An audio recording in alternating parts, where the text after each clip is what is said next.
When I think about it, I just wonder, is this it? Is this all that life has to offer? Is this all there is to life? Just hurt, suffering, pain, a feeling of hopelessness, the anger that just grows on the inside of you to the point where you feel like you're just gonna explode. Is this all there is? Getting high every day, snorting cocaine, drinking alcohol, just to numb the pain that you feel on the inside? I start to think about, my life and where I was when I was little and where I am today. And I just kind of really have a lot of compassion for people that don't have any hope. When I kind of think about my life, I grew up in a very, very abusive household. I mean, it was just a lot of verbal abuse, a lot of physical abuse. My father was an alcoholic. My mother drank, but they did the best they could. We were really poor, didn't have much, and just had a lot of anger and hate that was just on the inside of me. And as I got older, it just started to manifest itself. And by the time I was 14 or 15, all I wanted to do was drink, get high, and run around with my homeboys. It was the gang I grew up in. My older brother was a part of it, which meant I grew up into a part of it, and just the lifestyle you were raised into. I think about all the things that I experienced when I was living the way I was, and I always pinpoint December 23rd in 1993. It was 2 days before Christmas, and this was us on the day before Christmas, the 24th, getting ready to go and paint a mural, that was going to honor him and state the dates that he lived and died. And it's me, my brother, and my cousin, and it's kind of an interesting thing. But my cousin here in the picture with us, several years after we did this mural, he was shot and killed. And just a real sad cycle of life and death for people living in that lifestyle.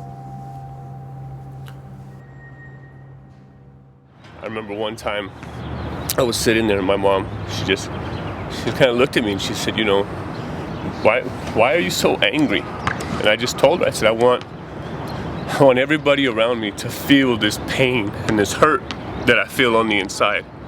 And I don't care who you are. I want you to feel the way I feel. And to people who I thought had a better life than me, I really hated them because I felt like I had been robbed. I felt like I had been cheated of a lot of things. And I felt like my life was going nowhere. And I just wanted to take as many people down with me. I saw selling drugs as a way of supporting a lifestyle, supporting my own habit, and I really didn't care how many people's lives it destroyed, and in the end it was just destroying my own life. It's funny because for a time in my life was out here in Albuquerque for a while.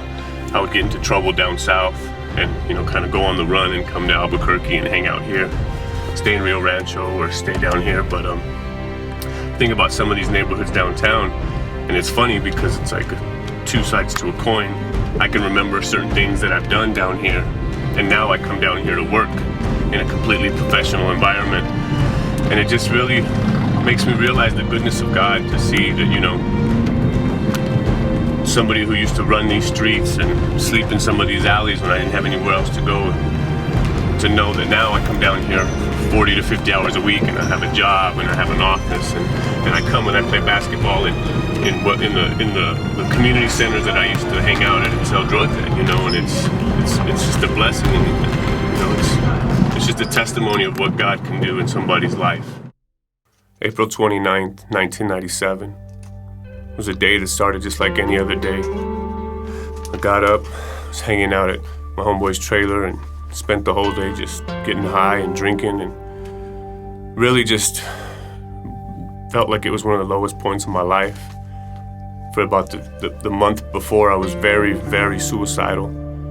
Didn't like to be alone because I just kept having these crazy thoughts of ending my own life. And I'd put myself in several positions to where I was hoping somebody else would take my life. I'd been shot at, a couple times within that month. And I just kept thinking, man, when is this gonna end? When is this all gonna be over? And as we were going down Solano, and we just had this altercation, and we jumped back in the minivan that we were in, and we're driving down the street, and I remember I was looking out the window, and I heard a voice speak 2 words to me, and he just said, "It's over." That's all I heard was, "It's over," and I was in the middle seat. And I looked behind me, and there were 2 guys sitting behind me, and they didn't say anything, and the guy driving didn't say anything, and I knew, and instantly I just sobered up, and I just felt like I needed to call my uncle, who's a pastor, you know. My uncle's a pastor, and he's been part of my life for most of my life. He never really preached at me or tried to make me serve God, but he just was always there. Always said, you know, "Hey, I'm here if you ever need me." And I got to the payphone, and I called, and he didn't answer. So I thought, well, you know, I'm just tripping. You know, my mind's playing tricks on me. You know, something weird's going on. And we ended up going to a trailer where we were hanging out. And all I kept saying on the inside of me is, man, I just want to go home. I just kept sensing I wanted to go home. And right then, it was about 8:30, 9 o'clock at night, around there. And my homeboy Pookie stood up and said, you know, "Hey, I'm going home." And which was weird because nobody ever went home that early. You know, usually partied all night or stayed there till the next day. And as soon as he said that, I said, "Pooks, you know, take me with you."